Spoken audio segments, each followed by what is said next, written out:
One of the things that fascinates me is the link between pain and pleasure, and I'm sure that everyone who has looked at these clips will understand that I've emphasized the link between pain and pleasure.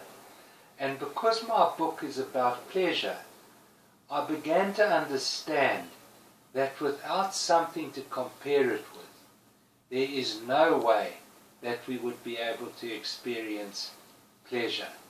And the bottom line is, when we have pleasure, in the back of our minds, even if it's subconsciously, we are comparing that pleasure with something else which is rather unpleasant, and that is pain.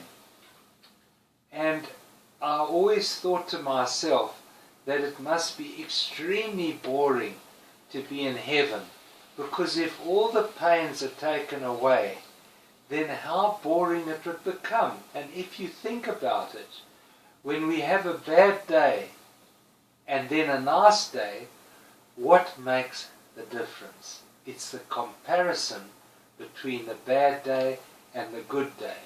And the same thing applies to our biology. When we experience pleasure, we use that pain as the touchstone to be able to compare with the pleasure. And to a certain extent, when we have pain, it is really like having the absence of pleasure. And these two extremes are constantly used during our lifetime to enjoy pleasure.